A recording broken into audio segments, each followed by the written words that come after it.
She's 9 years old, and I don't want to speak bad of the character. I'm not trying to minimize anything, or I do care. I cared about them very much. I was in their lives since. But I mean, here's the problem. The problem is you have a child,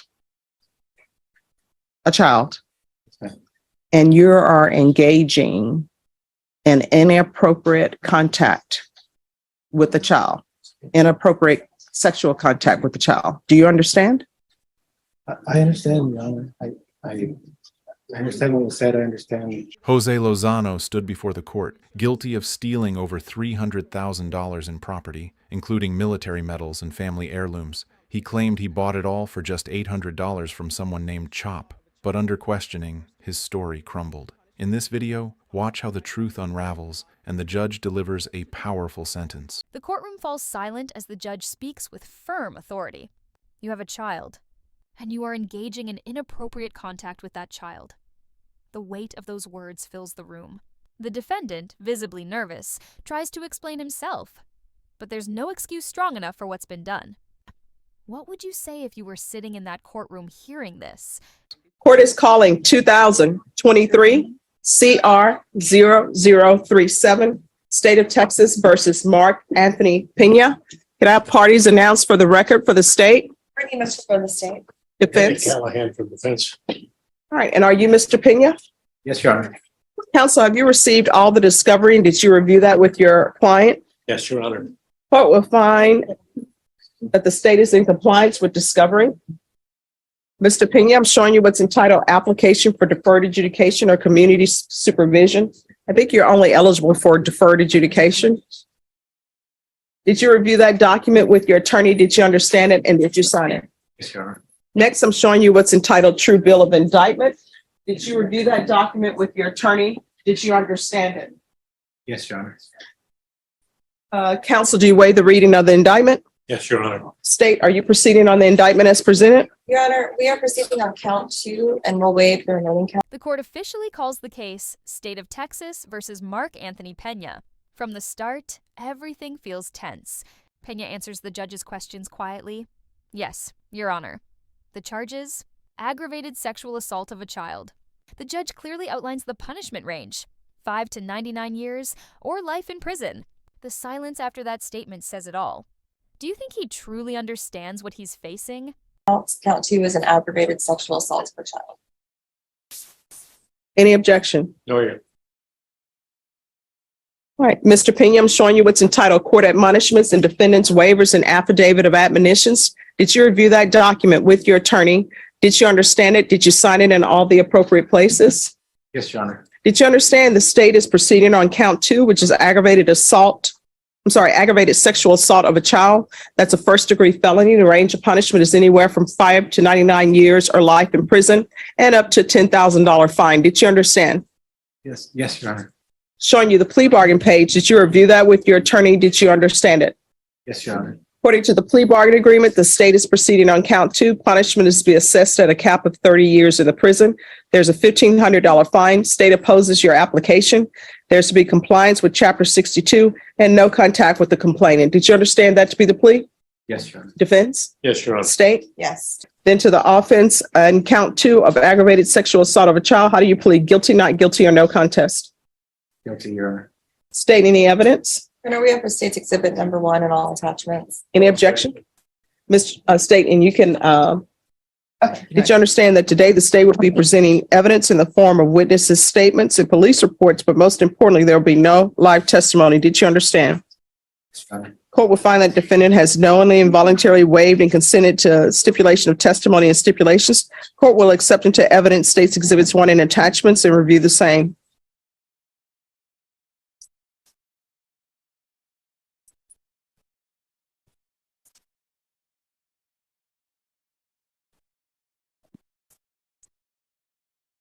All right, after reviewing State's Exhibits 1 and attachments, the court will find there is sufficient evidence to find you guilty. The court will defer finding of guilt as you applied for deferred. As the judge reviews the plea deal, Peña confirms each document. No objections, no hesitation, just quiet acceptance. He pleads guilty. There's no live testimony today, only evidence and written reports. The courtroom's energy feels cold and final. The judge accepts the evidence and sets a future date. This moment marks the turning point. His fate is now in the system's hands. I'm being told that we can come back I'm being told we can come back in 3 weeks. Is that good for you, counsel? Yes, Your Honor. All right, Ms. Ferguson, if we can give me a date for 3 weeks, please. All right, so we'll be back on May 18th at 9 a.m. Here. All right, thank you. And probation will give you the information to contact, who he needs to talk to. Oh, yes, All Your right, Honor. and I'll make a decision on your application based upon the PSI report and any other information I receive. Yes, sir. All right, thank you. Thank you. All right, court is calling 2023 CR 0037, State of Texas versus Mark Anthony Peña. Could I have parties announced for the record for the state? Travis Banks in the state of Texas. Danny Callahan for defense. All right, Mr. Peña, you entered a plea of guilty to count 2. According to the plea bargaining agreement, punishment is to be assessed at a cap of 30 years in the prison. There's a $1,500 fine, and the state is opposing your application. Have both parties had a chance to review the PSI report, state? Yes, Your Honor. Defense? Yes, Your Honor. All right. Any witnesses, state? State has no witnesses, Your Honor. Defense, any witnesses? No, Your Honor. Only allocution and letters and corroborative evidence of his physical health. All right. State, do you have any evidence to present in the way of documents or no? Nothing other than what's in the PSI, Your Honor. All right. And so so both parties know, and I know you all are aware, I read the entirety of the PSI report. Defense, you have documents for the court to review? Weeks later, the case resumes. Both sides have reviewed the pre-sentence investigation report. The defense presents letters, one from Peña's mother and another confirming he has stage 4 kidney disease. His lawyer argues that due to his health, he should get deferred adjudication, not prison. The plea is emotional, but can illness outweigh the crime? All right. The court has reviewed the documents presented by the defense. The court will hear argument. Your Honor, considering his health, also considering my understanding that the complainant's present disposition was exhibited prior to the time that she ever met the defendant. She was that way. I'm sorry, I can't hear you. Could everyone please whisper? I'm She sorry. was that way before the defendant met her. Physical problems, the mental problems that she has, cutting herself, that existed long before the defendant was involved in her life. I suggest to the court respectfully that you give deferred adjudication 180 days in jail, particularly because of the lack of prior record and also stage 4. He's not going to live very much longer. And if he goes to prison, he won't get the treatment that he needs. That's all, Your Honor. Your Honor, I'll be brief. As you've already read the PSI, I just want to point out that some of the language that he's using in his PSI amounts to him minimizing his guilt. He says that the allegations against him are exaggerated, that he just wants to move on with his life, and that he doesn't want it to seem like he doesn't care, which would imply that he doesn't care. He just doesn't want the court to realize that. But I would remind the court in his minimization of guilt that this is a case where a photo of the defendant's penis was found on the complaining witness's phone, and that it was eventually learned that the defendant got the complainant to give him oral sex and did have vaginal sex with the complainant starting on her birthday in 2020 when she was born in 2008. So she would have been 12 years old at that time. And the state is asking the court to consider that and sentencing the defendant and to meet the cap. Then the prosecutor steps in with force. She reminds the court of the horrifying truth. Photos, explicit acts, and the victim's young age, just 12 years old. She accuses Peña of minimizing his guilt, pretending to care while refusing to accept full responsibility. Her voice doesn't shake, because the facts speak louder than any defense. Should remorse matter when the evidence is this serious? Your Honor, If there's something you want to say, you're going to be subject to cross-examination. I'm very nervous. I don't know what to say. I love my family. As my attorney mentioned, these issues, when I met April, she was 9 years old, and I don't want to, again, I don't want to speak bad of the character. I'm not trying to minimize anything, or I do care. I cared about them very much. I was in their lives since. But I mean, here's the problem. The problem is you have a child, and you are engaging in inappropriate contact with the child, inappropriate sexual contact with the child. Do you understand?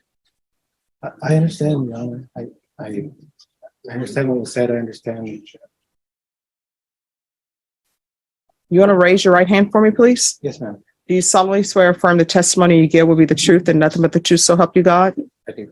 All right, you can lower your hand, state. When the judge offers Peña a chance to speak, he hesitates. His words are scattered. I love my family. I cared about them very much.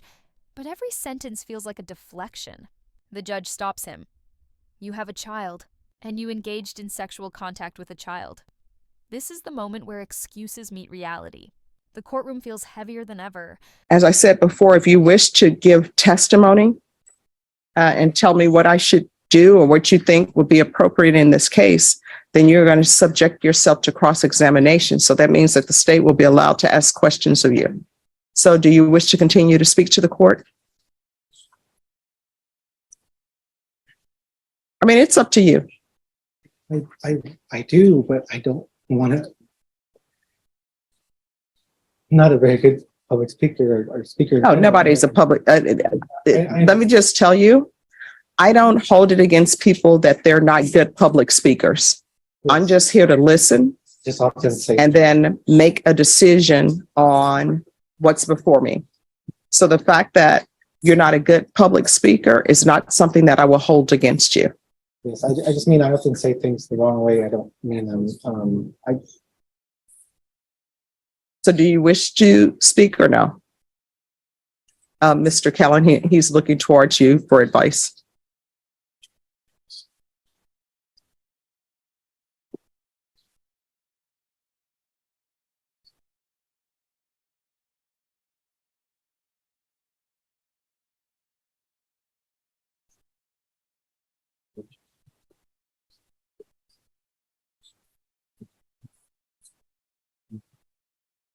It sounds like.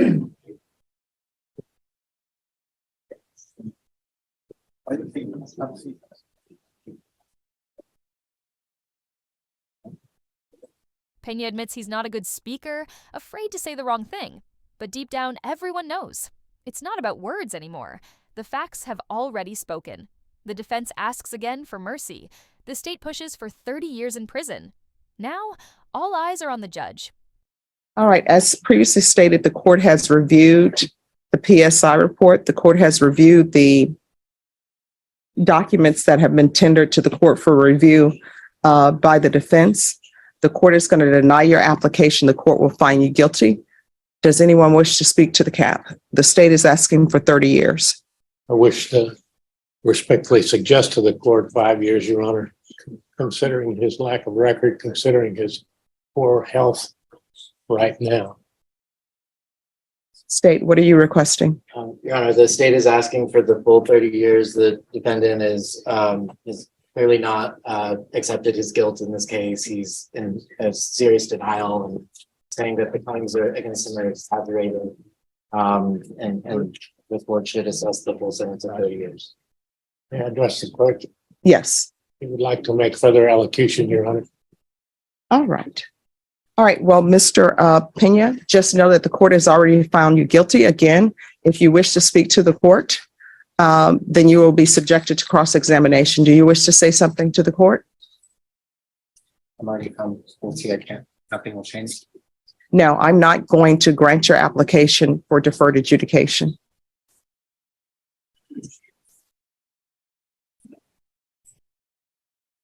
The judge finally delivers the decision.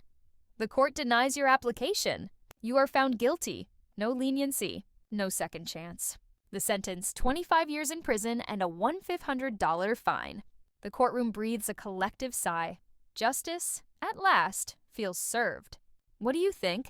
Was 25 years enough for such a crime? All right. The court will find you guilty. There's to be Chapter 62 compliance, no contact with the complainant. I considered the health issues that counsel has spoken to me about. There's going to be a $1,500 fine, time and money will run concurrent. Court will sentence you to 25 years in the prison. Give you credit for any time served. I'm going to show you what's entitled Trial Court Certification of Defendant's Rights to Appeal. Did you review that with your attorney? Did you understand it? And did you sign it? Yes. All right, because this is a plea bargaining agreement, because I followed your plea bargaining agreement, and because you waive your right to appeal, you do not have the court's permission to appeal. And also because this is a felony conviction, you're not allowed to own or possess any weapons or ammunition. If you have a question over what a weapon or ammunition is, you'll need to speak to an attorney. Do you understand? All right, we can go off the record. Mr. Peña, I want you to know that I considered the lack of criminal history. I considered the fact that you had been working, that you never stopped working, and I considered your health conditions, but I also have to weigh that against all evidence that's presented to me. Do you understand? Yes, Your Honor. All right, thank you. Thank you, counsel. Your Honor, we have As the judge explains the rights Peña has lost, including owning any weapons, her tone softens slightly. She acknowledges his poor health and clean record, but her message is clear. The crime outweighs the excuses, a final reminder that actions, no matter the reason, always carry consequences. Final commentary mark. Anthony Peña will spend 25 years behind bars for aggravated sexual assault of a child. The court weighed his health, his past, and his remorse, but the evidence was undeniable. Justice isn't always easy to hear, but it's necessary. What's your take? Was the judge fair, or should the punishment have been harsher?